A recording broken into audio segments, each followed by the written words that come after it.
Continuamos el libro de los Salmos. Ha sido un tiempo maravilloso. Yo me he gozado, mis hermanos. Yo no sé usted, yo sí lo he disfrutado. Preparar los mensajes de este año con base en el libro de los Salmos para mí ha sido una experiencia maravillosa, que ya lo había hecho en el pasado en Colombia. Siento que ha sido como si los hubiera descubierto por primera vez. Ha sido algo maravilloso, y sobre todo porque el énfasis que Dios nos ha permitido tener en esta época es entender quién es Él para nosotros, quién es Dios para ti. Y el mensaje de hoy nos sigue mostrando características o formas de nosotros mirar a Dios, mirar a Cristo, mirar al Espíritu Santo en nuestro diario vivir. Y el título del mensaje de hoy, si usted lo ve en su boletín: Jesús, Dios, Él es mi cántico. Él es mi cántico. Él es la razón de que yo levante mi voz y le ponga melodía, le ponga entonación, le ponga un tipo de música a mi voz. Él es mi cántico. Y el Salmo 30 entonces nos habla un poquito de eso. Vamos a ir al Salmo 30, versículo 1. Dice la palabra del Señor: te glorificaré. Ya lo leímos de corrido, así que ahorita no tenemos afán, ¿verdad? Ya lo leímos al principio de corrido. Ahorita no tenemos afán, vamos a digerir, a masticar con gusto y con placer el manjar de vida que Dios nos ha puesto. Dice: te glorificaré. ¿Qué significa te glorificaré? Quiere decir te voy a exaltar, voy a ponerte bien en alto, voy a hablar bien de ti. Glorificar al Señor no es solamente el domingo aquí cuando cantamos o que digamos gloria a Dios. No, eso no es la única manera de glorificar al Señor. Glorificar al Señor es exaltarlo. Quiere decir darle un reconocimiento público. Amén. Amén.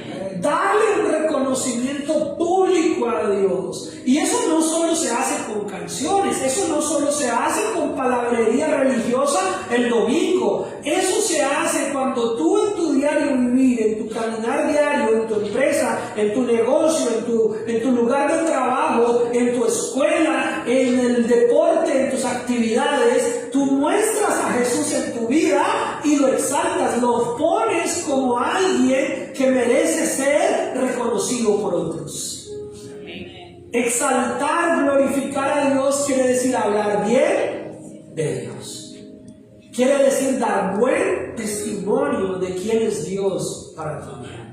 Eso es glorificar a Dios, porque podemos venir al servicio el domingo, como usted muy bien lo ha hecho hoy, gloria al Señor. Podemos venir el martes o el miércoles a las reuniones, podemos venir a la velada, a la vigilia, y hay que hacerlo, no digo que no, y podemos pararnos aquí y decir gloria a Dios, gloria a Dios, gloria a Dios, gloria a Dios. Pero si allá afuera nuestro comportamiento, nuestras palabras y nuestras acciones no revelan que queremos mostrar a Dios, se vuelve solamente religiosidad, se vuelve solamente apariencia, porque la forma de exaltar a Dios es publicarlo con nuestras palabras, con nuestros hechos, con nuestras acciones, con nuestro comportamiento al mundo que no lo conoce. Es fácil decir gloria a Dios aquí entre cristianos. Es súper fácil. No se requiere ningún esfuerzo, y aquí a usted nadie le va a decir nada por decir gloria a Dios. A ver, diga gloria a Dios. Gloria a Dios. Sí, miren, ahí dice no. No hay problema, pero cuando usted está en su trabajo y se machuca y dice gloria a Dios y no suelta una grosería, entonces usted está mostrando una diferencia. Cuando usted está en su trabajo y el jefe le llamó la atención porque las cosas no salieron como se esperaba, o el cliente quedó inconforme, y usted le dice: mire, yo soy una persona responsable, yo le voy a corregir, yo voy a dejar en alto el nombre de mi Señor Jesucristo, porque yo sé que soy una persona que tiene a Cristo en su corazón y voy a hacer las cosas bien para usted. Oiga, cuando el jefe o el cliente que no es cristiano escucha eso, como que de pronto se le raya un poquito la cabeza y dice: oh, ok, está bien, hágalo. Y cuando usted le soluciona, le arregla, le corrige y deja las cosas bien, usted está dejando el nombre de Dios en alto, porque usted no trabaja para usted. Usted trabaja para Dios. No quiero irme allá al Nuevo Testamento para no ponernos a pasear mucho en la Biblia, pero la palabra del Señor en el Nuevo Testamento dice que no trabaje como para los hombres, sino trabaje como si usted estuviera trabajando directamente a Dios. Entonces, cuando hacemos eso, estamos mostrando que yo sé a quién le sirvo. Cuando usted es honesto, transparente, íntegro en su diario vivir, usted está dejando el nombre de Cristo en alto. Amén. Exaltamos a Dios cuando hablamos de Dios. Cuando a usted le gusta algo, por ejemplo, el deporte o el fútbol o qué sé yo, cualquier otra cosa, usted habla de eso.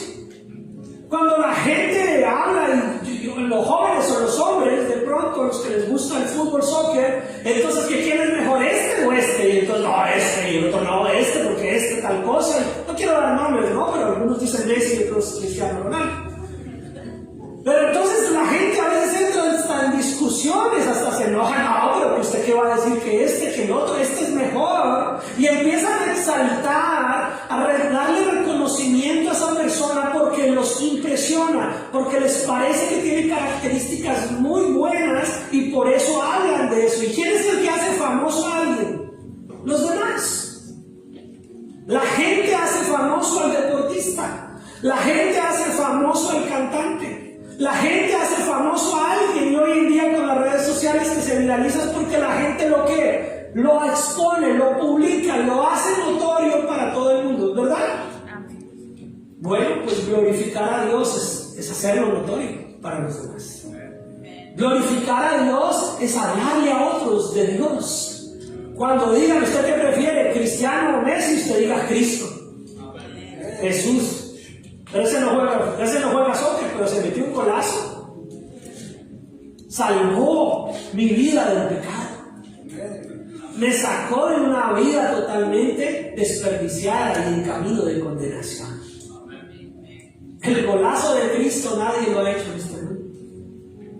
La victoria de Cristo nadie la ha hecho en este mundo. Y lo único que podemos hacer es exaltarlo. O sea que cuando el versículo dice, te glorificaré, oh Jehová, porque me has ¿qué ha hecho Dios con nosotros? Él sí dice de nosotros, este es mi hijo, esta es mi hija.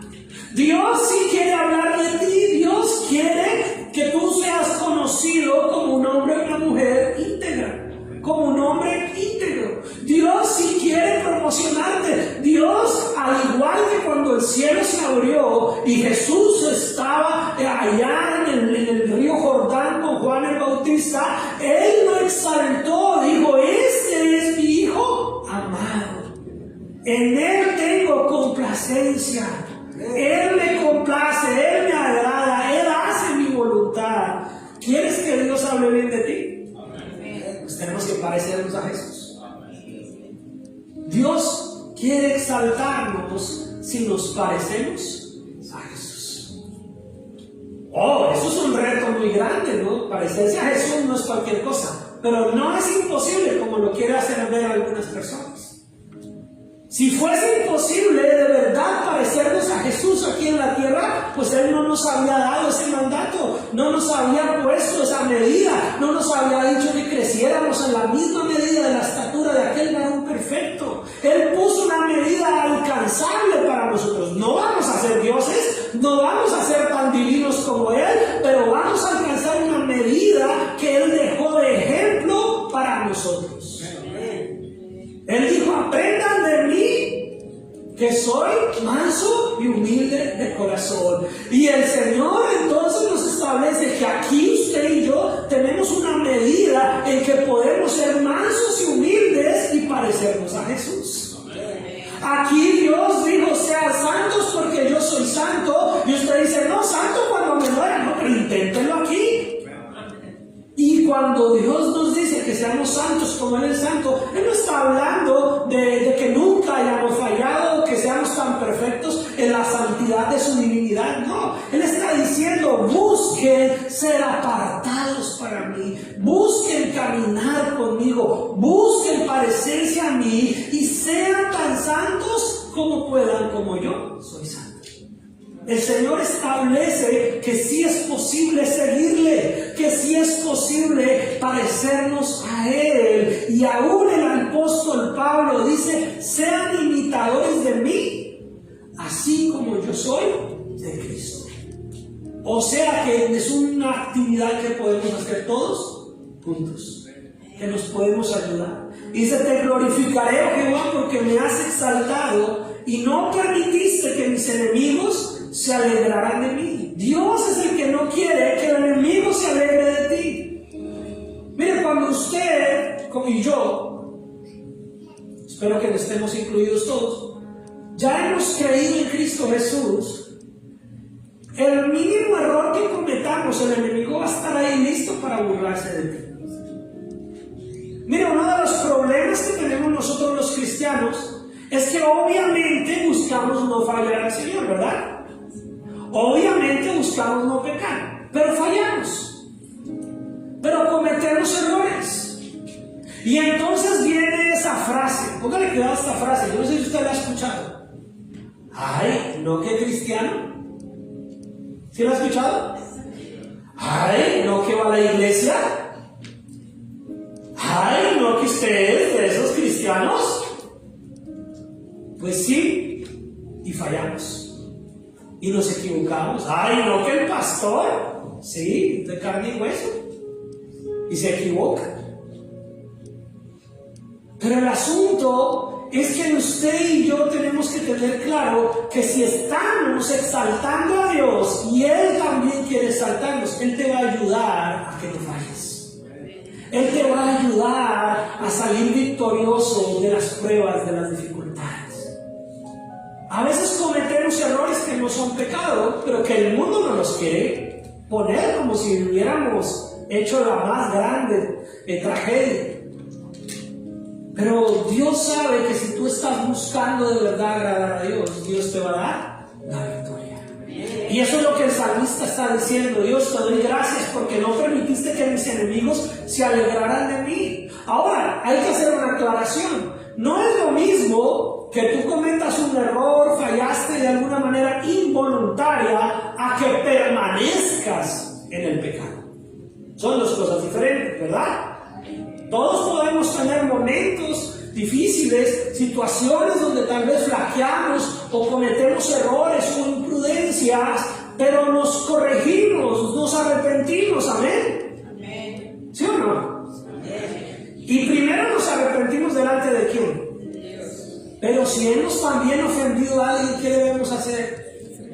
Aunque nos cueste, mis hermanos, aunque se nos revuelva todo, aunque lo pensemos 200 y 300 veces, tenemos que llegar y decir: hermano, perdóneme. Hermana, perdóneme. Mire, yo cometí un error. Yo fallé. Yo cometí una imprudencia. Yo me equivoqué. Perdóneme, de verdad, perdóneme. Y si usted es sincero, sincera en su arrepentimiento, tanto con Dios como con la persona, usted también está exaltando a Dios. Porque usted está demostrando que usted reconoce que falla, que comete errores, pero no lo deja así. No lo dejó hace algo, no digo nada de que eso se le olvida. Eso el tiempo borra todo, ¿no? El tiempo no borra todo, mis hermanos. El resentimiento, el rencor y la amargura es lo que más tiene dañado este mundo. Así que el tiempo no borra todo. La gente puede pensar que se le olvida, pero falta que llegue Satanás en el momento, se hayan pasado 5, 10, 15, 20 años, y aviva nuevamente esa herida, y trae nuevamente al calor ese momento, y deja en vergüenza otra vez nuestras vidas.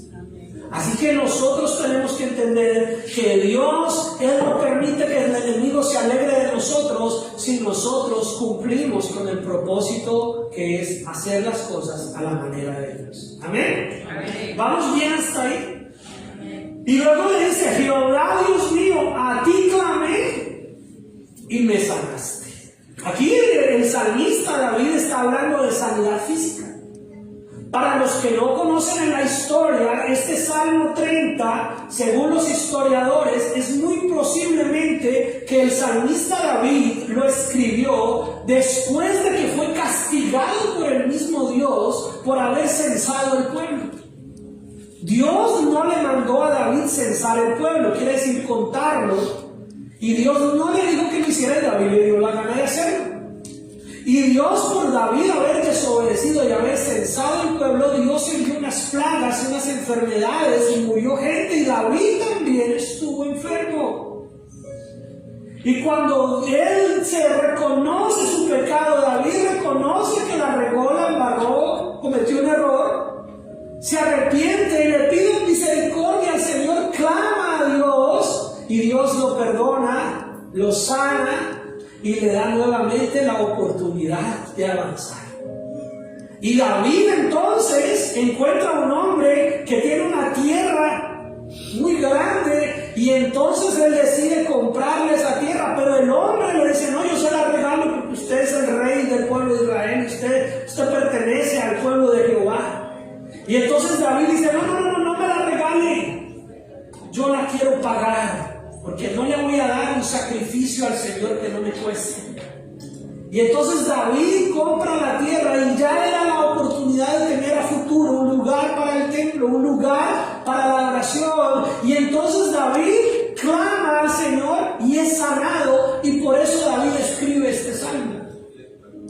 Porque David está agradecido porque falló, cometió un error, pero Dios le dio la oportunidad de corregirlo, de arrepentirse, y aunque sufrió las consecuencias porque se enfermó, Dios fue el mismo que también viene y lo sana y le da la vida. Así que Dios es tan bueno, tan maravilloso, que el salmista dice: oh Jehová, hiciste subir mi alma del Seol, me diste vida para que no descendiese a la sepultura. Miren, mis hermanos, nadie se quiere morir, ¿o sí?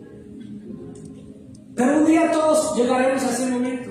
Pero lo importante es que usted no llegue antes de tiempo. Muchos se le adelantan a la muerte.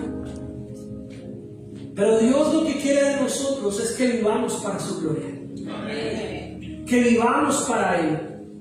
Y entonces el salmista le dice al Señor: Señor, gracias porque no permitiste que por mi error, por mi desobediencia, muriera y no cumpliera el propósito que tú tienes conmigo.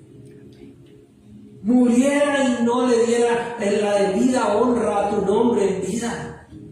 Mis hermanos, para mucha gente a veces la vida cristiana es simplemente que se muera y se vaya para el cielo.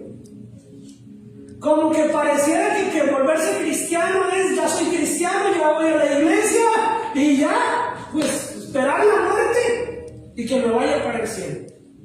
Pero resulta que Dios no solo nos salvó para que cuando nos muramos no nos vayamos al infierno, sino que nos salvó para que aquí en vida, en la tierra, cumplamos con el propósito de Dios para nosotros.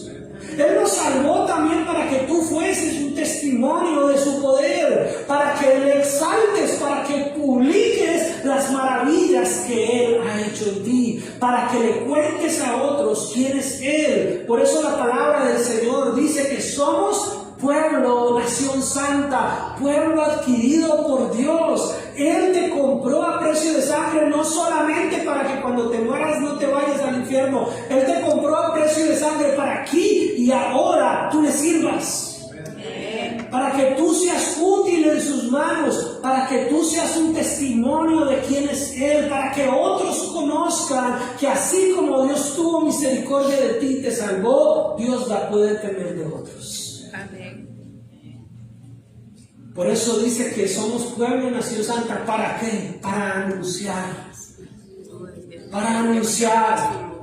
Para proclamar, para glorificar, para exaltar, para dar buen testimonio, para anunciar las virtudes de aquel, de Cristo, que nos llamó a nosotros de la tiniebla, de la muerte, que es no tener a Cristo, y nos dio la oportunidad de estar en una vida nueva, en sus riquezas en gloria. Amén. Entonces el Señor nos está mostrando ahí el salmista que le dijo: mira, Señor, gracias, porque tú me has ayudado, te clamé, me sanaste y me libraste de la muerte. Y entonces el versículo 4, ¿qué dice? ¿Qué dice el versículo 4? Cantad a Jehová vosotros y celebrad la memoria de su santidad. Mis hermanos, el mensaje de hoy se llama Mi Cántico. Si tú amas a Jesús, si tú eres un hijo o una hija de Dios, mis hermanos, hay algo que en nuestra naturaleza humana no se puede quedar callado, y es poderlo exaltar. A veces no nos alcanza toda nuestra expresión para hacerlo, pero gloria a Dios tenemos estos espacios de iglesia para que tú aquí te desinhibas y le digas al Señor: quiero cantarte, quiero adorarte, quiero exaltarte. Podamos decir que la bondad de Dios es grande, que la gracia de Dios es sublime, que qué bueno es alabarle, que queremos verlo glorificarse en nuestras vidas, y que le canten, mis hermanos. Cuando nos cuesta cantarle al Señor en medio de la iglesia, podemos pensar también que entonces se nos hace muy difícil predicar de Cristo fuera de la iglesia. Si en medio de los hijos, si en medio de la iglesia, si se supone que estamos en confianza y nos cuesta a veces cantarle al Señor, ¿qué nos dice que si vamos a poder exponerlo a Él, a otros? Hablarle a otros del Señor, cantarle a otros. Mira, mis hermanos, yo sé que a veces hay muchos ejemplos de esta índole, ya de pronto algunos estarán cansados de que yo los haga, pero cuando estábamos en el mundo, mis hermanos, cuando vivíamos en el baile, hermanos, hacían tantas cosas, o hacíamos tantas cosas, tantas ridiculeces. Se paraban en las mesas, cantaban borrachos, se despeinaban, de todo, hermano, y no les daba pena. No les daba vergüenza, parecía que antes era como motivo de orgullo. Estuvieran vomitados después, y recordaran, y uno dice: wow, Señor, y no había vergüenza, no había nada. Y a veces para cantarle al Señor, para estar en un tiempo de expresión espiritual como cuerpo de Cristo, pareciera que qué pena que me vea de pronto levantar las manos el amigo, el primo. Qué pena que de pronto yo pueda expresar mi amor. Ahora, yo no estoy hablando de armar desorden, pero sí de que te expreses al Señor. Sí de que tú glorifiques el nombre del Señor. Y por eso dice: cantar a Jehová vosotros sus santos, y celebrar la memoria. ¿Por qué lo vamos a hacer? ¿Para sentirnos nosotros bien? ¿Por qué vamos a cantar? ¿Porque me gusta la música y me gusta la canción, o porque esta sí me la sé? No, vamos a cantar y vamos a exaltar porque hacemos memoria del Dios Santo al que servimos. Amén. Del Dios que te ha guardado toda la semana, del Dios que te ha ayudado en la escuela, del Dios que te ha ayudado en el trabajo, del Dios que te ha abierto puertas, del Dios que te ha dado clientes, del Dios que te ha dado aumentos, del Dios que te ha ayudado aún cuando estamos en necesidad, aún cuando hemos perdido el trabajo, aún cuando las cosas a veces se ponen apretadas, a veces bajan los clientes, a veces las cosas no funcionan, pero Dios sigue poniendo pan en tu mesa. Y a veces vemos que las cosas se ponen como que nos aprieta, pero Dios de alguna manera abre una puerta, Dios de alguna manera abre una oportunidad para que puedas solucionar, para que algo pasa y Dios te muestra su fidelidad. Entonces Dios sigue siendo bueno, y hacemos memoria de que Él es santo, de que es su santidad en la que nos cobija. Y luego dice: porque un momento será su ira, pero su favor dura toda la vida. Por la noche durará el lloro, y a la mañana vendrá la alegría. Dios es un Dios justo. Dios es un Dios santo. Dios es un Dios que si se enoja tiene derecho a hacerlo. Claro que sí. La ira de Dios es santa, mis hermanos, porque Él no se enoja simplemente porque se le antojó enojarse. Lo que más trae la ira de Dios es el pecado, nuestra desobediencia, nuestra rebeldía, cosas que enojan, y no solamente enojan a Dios, sino que son abominables delante de Él. Por ejemplo, la soberbia, el orgullo, la altivez de corazón. Si usted lo quiere encontrar, está en Proverbios, pero también dice que a Dios le enojan las manos derramadoras de sangre. Oiga, y también dice que a Dios le enoja y aborrece cuando los hermanos lastiman a otros hermanos, el hermano que calumnia a otro, el que lastima a otro. Eso dice la palabra, no lo digo yo. O sea que la ira de Dios es porque Él no quiere que nosotros vivamos una vida desagradable delante de Él. Pero lo que nos está diciendo ahí es que Dios sí se enojó, y se enojó con David. David había hecho algo que Dios no le mandó, y no era algo terrible a los ojos humanos. No mató a nadie, no hizo nada aparentemente malo. Simplemente Dios no lo mandó a censar al pueblo, y él sí dijo, bueno, pues yo lo voy a censar. Hay cosas que no parecen pecado, mis hermanos. Hay cosas que no parecen pecado, pero que si las desobedecemos a propósito se vuelve pecado. No porque lo que hicimos sea tan grave, sino por el simple acto de llevar la contraria. ¿Sí estamos? Hay cosas que no son tan graves. Hay cosas que parecen sencillas de entender, que uno dice, pero esto qué importancia tiene. Oiga, pero si Dios dice no, ¿por qué usted quiere decir sí? Así es, amén.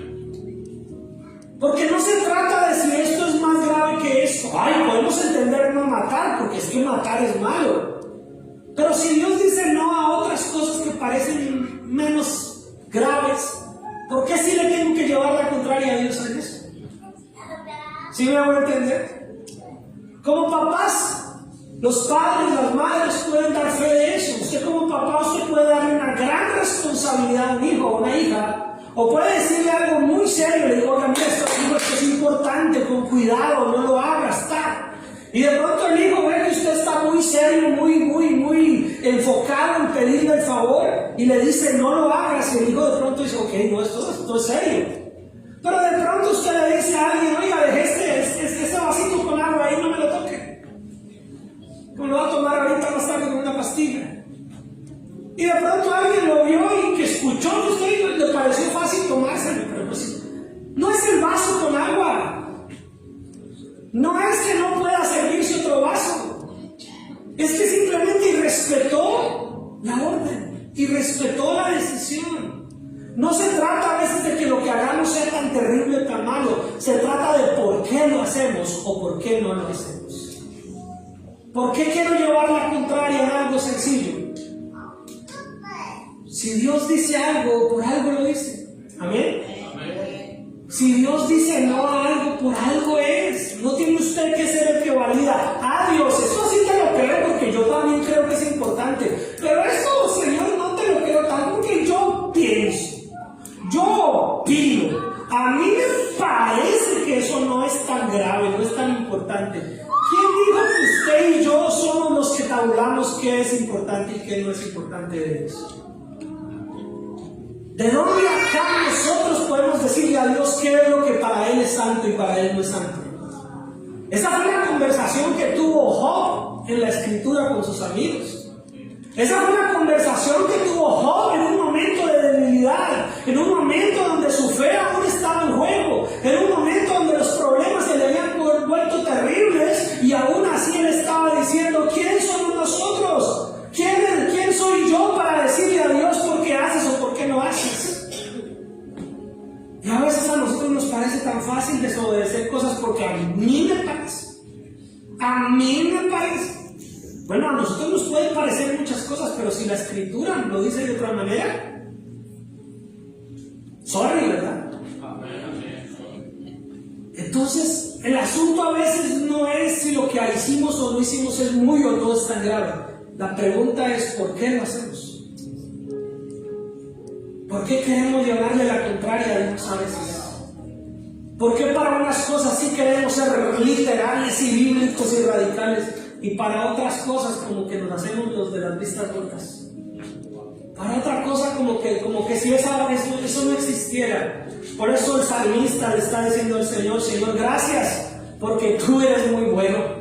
Porque si Dios se enojara por todo lo malo que hacemos, mis hermanos, la ira de Dios no la soportaría nadie. Pero la ira de Dios se derramó en la cruz del Calvario para que tú y yo no experimentáramos diariamente la ira de Dios. Sin embargo, David la experimentó. Vio cómo esa decisión del censo hizo que Dios le permitiera a él experimentar una enfermedad, y plagas cayeron sobre muchos. Muchos murieron. Escuchen esto que le voy a decir. Muchos murieron por culpa de David. Y ahí es algo importante. Aquí quiero que, si usted se queda con esto, mis hermanos, la hicimos hoy. Tu pecado, tu desobediencia, por insignificante que tú lo veas o por grande que tú lo veas, no solo te afecta a ti. ¿Aló? No solo te afecta a ti. En Colombia alguna vez una señora se me paró así, yo era más joven, obviamente, hace mucho tiempo. Y esta señora era mayor que yo y me tocó a mí llamarle la atención. El pastor me metió en esa. Me dijo, vaya usted, dígale al hermano. Le digo, ¿qué no usted, pastor? Me dijo, no vaya usted. Bueno. Y me tocó ir a hablar a mí con esa señora. Y la señora se me para así muy enojada, muy seria, a decirme, es que usted no entiende, es que usted no sabe, es que mire, a mí no me parece eso tan grave, es que usted no se pone en mis zapatos, es que usted no entiende. Y es mucha la gente que cree que lo que hace está bien solamente porque cree que tiene la razón, porque cree que los demás no entienden, pero la razón es que Dios sí entiende.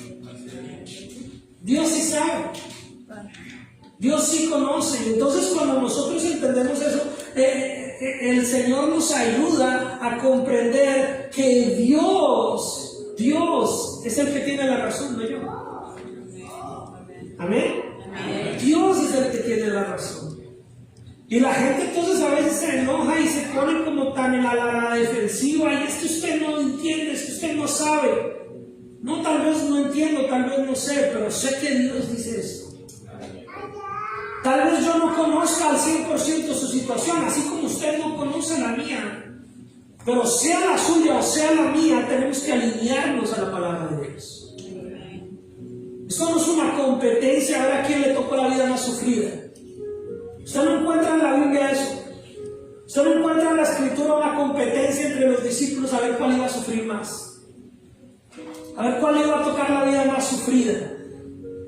Porque a veces como que dentro de nuestro entorno cristiano se volvió competencia de quién tiene el testimonio más sufrido. ¿Quién le ha tocado más duro? No, pero lo mío. Eso sí, a mí sí me tocó. Pero la verdad es que usted vivió lo que le tocó vivir a usted y yo viví lo que me tocó vivir a mí. Y Dios trató conmigo y Dios trató con usted. Entonces el salmista vio que las cosas que hizo tuvieron consecuencias. Y mucha gente dice, no, yo pequé contra Dios y solo contra Dios. No, cuando pecamos contra Dios, pero afectamos a otros. Lastimamos a otros. Por pequeño que sea, siempre afecta a otros. David afectó a toda su nación por su rebeldía, por decir lo que no tenía que hacer, por hacer lo que no tenía que hacer, y por culpa de él murieron otros. Y mucha gente dice eso, es que yo solo lo hice y esto no le importa a usted, esto no afecta a nadie. No, sí afecta, afectas tu familia. Varones que están acá, ¿si hay varones o no? Si hay machos, ¿no? Tus decisiones afectan a tu familia. Amén. Tu descuido de tu fe afecta a tu familia, así no lo quiero ver. Dios te hizo hombre y te puso como sacerdote, pastor de tu hogar. No tienes que tener un título ni pararse en el púlpito, pero delante de Dios lo eres. Y Dios te ha dado esa responsabilidad. Tus decisiones, por pequeñas o grandes que sean, afectan a tu familia. Las mujeres, sí, pastor, díganlo, que no vino. Mujeres, tus decisiones también afectan. Como esposa, como madre, tu decisión también afecta a tu esposo. Tus decisiones también afectan a tus hijos, por pequeñas que sean, por grandes que sean. Hijos, no es que yo no soy el papá, yo no soy la mamá, no es mi responsabilidad, pero tus acciones también afectan a tu familia. ¿Y sabe qué? Afectas la familia que aún no estás viendo. Porque cuando uno es joven uno piensa que no tiene responsabilidades con nadie. Pero resulta que el futuro se acerca y en algún momento, si es la voluntad de Dios, como vimos esta hermosa familia que pasó al frente, Dios abre la oportunidad de tener una familia. Y a veces cosas que hicimos en el pasado afectan nuestro presente. Ahora, Dios es bueno y maravilloso. Por eso el salmista dice, porque por un momento será tu ira. Dios sí se enoja, pero la ira de Dios es lenta. Dice la palabra del Señor que Él es lento para la ira y grande es misericordia. Dios sí se enoja, pero Dios no se quiere enojar. Dios, Él no quiere mantenerse enojado contigo, Él quiere bendecirte. Él quiere estar bien contigo. Dios ya lo hizo todo. Dios ya derramó su ira contra su Hijo para que tú y yo no experimentáramos eso. Así que hoy solamente podemos ver que el favor de Dios, ¿qué? Dura toda la vida. ¿Cuántos como padres o madres no nos hemos enojado con nuestros hijos? ¿Sí o no? ¿O no se da cuenta que pasa en su casa? O sea, es la única forma de que un papá no se enoje con sus hijos, que no esté enterado de lo que pasa en la casa. Mi papá, físicamente hablando, mi papá, él habla, dice que siempre se siente muy orgulloso de que nunca nos pegó. Y mi mamá le decía, ¿pero a qué hora sí no está?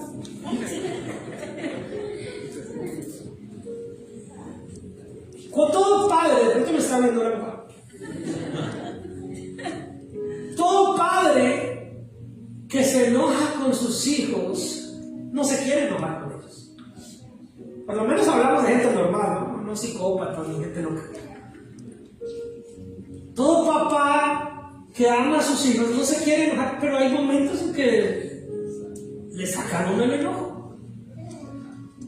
Pero uno le saca el enojo, de pronto los regaña, o de pronto les da su corrección, o su disciplina, o les pone alguna consecuencia. Venga para acá, oigan, ¿cuál es la más nueva y la más contemporánea? Préstese el celular. Y es el castigo moderno por excelencia. Los papás ya no sabemos otra sino quitarles el celular. Pero, ¿usted dura todo el mes enojado por una cosa que hizo su hijo? No, al rato ya se le pasa, al rato ya le hacen caritas a uno. De pronto le piden algo y uno ya se quebró. Ya lo compraron. Hay algunos, yo soy muy débil. Mi esposa no fue. Yo me enojo un rato y después me hacen caritas y ya me perdieron. Y uno no quiere estar enojado. Dios tampoco quiere estar enojado contigo. Dios quiere bendecirte. Pero entonces nosotros tenemos que estar en sintonía. Y el Señor dice, por la noche durará el lloro y a la mañana vendrá la alegría. En mi prosperidad dije yo, no seré jamás conmovido. Entonces el salmista, cuando vio que Dios lo rescató, que Dios le solucionó todos los problemas, que Dios lo sana, le perdonó el pecado y logra comprar ese templo, dice, ahora sí, yo no voy a volver a caer en el error, no seré conmovido jamás. Quiere decir, no voy a repetir este mismo error. Y ahí está el asunto de la sabiduría, ahí está el por qué la palabra de Dios es importante. Si usted escucha algo, lo aprende, si ha pasado por experiencias como la de David, ¿por qué repetirlas? ¿Aló? ¿Por qué repetir un error? ¿Por qué caer otra vez en lo mismo? ¿Por qué volver otra vez a lo mismo cuando ya he visto la gloria de Dios?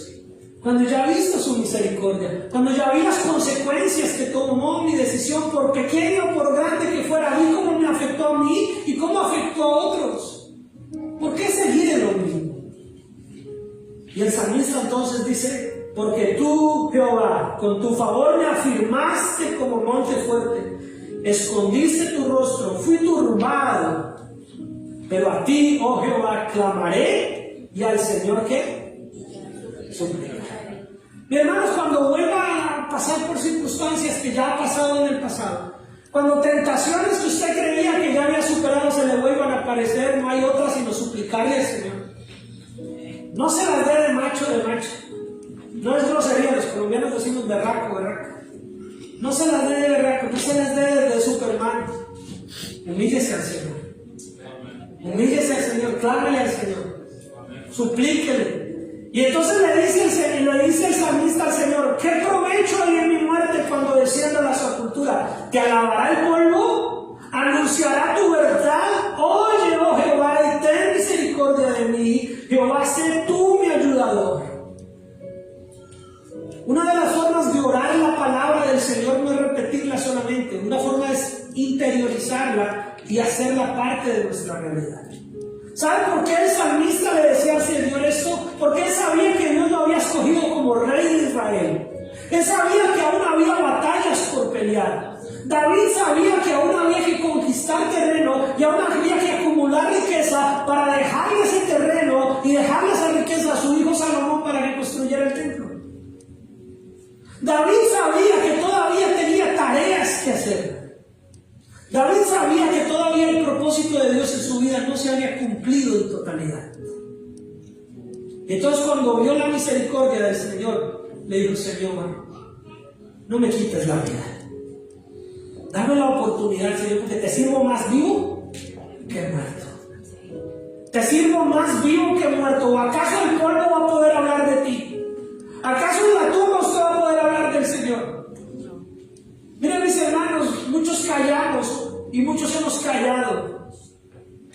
Pero cuando se acerca la muerte o cuando se acerca esa sensación de que eso es algo que nos puede pasar a todos, nos tiene que despertar más allá que el miedo. Nos tiene que despertar el saber si has o no has cumplido tu propósito delante de Dios. Si has hablado de Dios. Si has hecho tu tarea para el Señor. No estoy hablando que deje su trabajo ni que deje el estudio. No, pero dentro de su vida diaria has cumplido el propósito de Dios. Cuando uno es joven, uno siente que tiene toda la vida por delante. Pero cuando ya nos empieza a acercar ciertos años y nos empieza a doler las rodillas y nos empieza a traquear todo, entonces damos cuenta que el tiempo no era como nos lo imaginábamos, que no pareciera tanto tiempo, ahora pareciera que el tiempo es más escaso. Pero la pregunta es: ¿solamente vamos a esperar la muerte y acumular riqueza en este mundo que no nos la vamos a llevar? ¿O vamos a cumplir el propósito de Dios? Porque es más importante que tú le digas al Señor: Señor, dame la vida. Si usted está enfermo, ore por salud, ore por sanidad. Yo creo que Dios hace milagros. Yo soy de los que creo que Dios todavía hace milagros. Pero pídele al Señor salud. ¿Pero para qué quieres la salud? ¿Para el baile? ¿Quieres la salud que no le duele las rodillas para poder brinconear en cuanto lado? ¿O quieres la salud para glorificar al Señor? ¿Quieres la salud para educar a tus hijos en el temor del Señor? ¿Quieres tu salud para, como aquí hay unos abuelitos hoy bien felices de tener a su nieta, y quieres tu salud para poder ver crecer tus nietos, tus nietas? Amén. Yo tengo mis hijos todavía adolescentes, yo quiero un día conocer nietos. Yo quiero ser abuelito, yo quiero que me digan abuelito. Pues ya me han dicho, pero todavía no lo soy. Pero yo quiero un día conocer a mis nietos. Y yo le digo al Señor: Señor, dame la vida. Ahora la vida está en manos del Señor. Si Él la quita, Él la quita. ¿Sí? Y ahí no hay nada que hacer. Pero si usted todavía tiene vida y tiene aire en sus pulmones, clámele al Señor. Dígale: Señor, te sirvo vivo. Pero escucha, es que tal vez yo no me estoy haciendo entender. Creo que yo estoy predicando en real. Si usted le dice al Señor: te sirvo vivo, ¿qué quiere decir? ¿Qué le va a servir? Porque si usted le dice al Señor: no me quites la vida, dame la salud, dame sanidad, porque te sirvo más vivo que muerto, quiere decir que si Dios te sigue dejando vivo, es para que le sirvas. Amén. Porque a veces queremos que Dios nos dé la vida, nos dé la salud, que todo está bien y todo, para seguir viviendo lejos de Dios, para seguir apartados, para seguir apenas sencillamente cuando ya otra vez me dolió, bueno, le dice: Señor, te sirvo más vivo que muerto, y Dios te da la vida y otra vez se falta y otra vez se aleja. No, si le vamos a decir al Señor, Señor, ¿qué provecho hay en mi muerte cuando descienda? Te alabará el polvo, anunciará tu verdad. Usted le puede decir, Señor, yo quiero anunciar tu verdad. Yo quiero servirte, yo quiero publicar tu nombre, yo quiero glorificarte. Yo no me quiero quedar callado. Te sirvo más vivo que muerto, Señor. Y si Dios te dice sí, te da la vida, entonces sírvele. Amén. Entonces no lo dudes, sírvele al Señor. Búscale, entre tanto puede ser allá. Jóvenes, busquen al Señor. El tiempo pasa muy rápido. El tiempo es así, está allá. Sírvele al Señor. Y entonces ya podemos cantar y decir, Señor, has cambiado mi lamento en baile. Desataste mi cilicio y me ceñiste de alegría. Cilicio eran las vestiduras rasgadas, llenas de ceniza, que se ponía la gente cuando estaba de luto. Vestirse de cilicio era una forma de mostrar su dolor, su luto a los demás. La gente se vestía de cilicio con vestiduras rasgadas, sucias. Y si no tenía vestiduras rasgadas, ¿saben qué hacía la gente? Se las rompía y buscaba tierra, lodo y se las ensuciaba con tal de mostrar su dolor, mostrar su luto. David estaba de luto, David sabía que había fallado, David estaba de luto por los muertos que hubo por su culpa. Pero el Señor le dijo, ya, fue un momentico, mira, pero mi favor va a durar para siempre. Y el Señor le quitó esas vestiduras de silicio. Y ya deja la quejadera, ya deja el victimismo, hermano, y deja que el Señor te vista de alegría. Si Cristo es con nosotros, ¿quién contra nosotros? Pero tiene que estar Cristo en tu vida. Entonces no se trata de seguir vestidos de silicio. El Señor dice ahí, tú desataste mi silicio, tú me quitaste la ropa de luto y me vestiste, me ceñiste, me vestiste ¿de qué? De alegría. Hermanos, deja el luto, deja la amargura, deja el resentimiento. ¿Aló? Deja la envidia, eso no sirve para nada. Deja el rencor, deja la crítica, deja la amargura.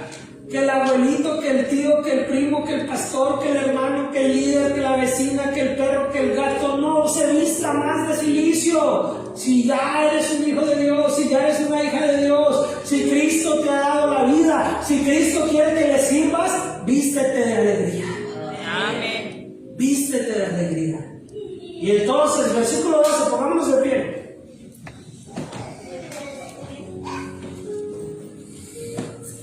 Amén. Versículo 12 dice, por tanto, si entendieron el mensaje, lo repito. ¿Sí lo entendemos? Entonces, ¿qué dice el mensaje al final? Por tanto, a ti cantaré, gloria mía, y no estaré callada. Jehová Dios mío, te alabaré cada 8 días. Te alabaré una vez al mes. Para siempre. Para siempre. Si usted entendió el mensaje, hermano, amigo. Si usted entendió el mensaje, si usted cree lo que entendió, también es importante. Deja que el Señor te quite esas vestiduras de silicio. Deja que el Señor te quite esas vestiduras de luto, de duelo. Deja que el Señor te quite esas vestiduras de amargura. Deja que el Señor te quite esas vestiduras que solamente nos recuerdan el victimismo con el que hemos vivido. Pero si Cristo te libertó, somos verdaderamente libres. Amén. Y deja que el Señor te vista de alegría, te ciña de alegría. Y no te quedes callado. Y no solo aquí en la iglesia. No te quedes callado allá afuera. Amén. Cuando la gente allá en el mundo se lleve la contraria a Dios, no te quedes callado y tú muestra quién es Dios para ti. Amén. Cuando tu familia te quiera hacer ver que no vale la pena seguir a Cristo, cuando vecinos, amigos, compadres, compañeros de trabajo te quieran decir que por qué sigues yendo a la iglesia, que por qué buscas del Señor, no te quedes callado, cuenta quién es Dios en tu vida. Amén. Háblales del Dios, no te dejes llenar la cabeza de cucarachas, no dejes que el mundo te avergüence, más bien tú muestra lo que tienes en Cristo Jesús. Amén. Por tanto, a ti cantaré, gloria mía, y no estaré callado. Digo, Jehová Dios mío, te alabaré. Lee su Biblia ahí en su cielo. Y tomemos unos minutos para no quedarnos callados.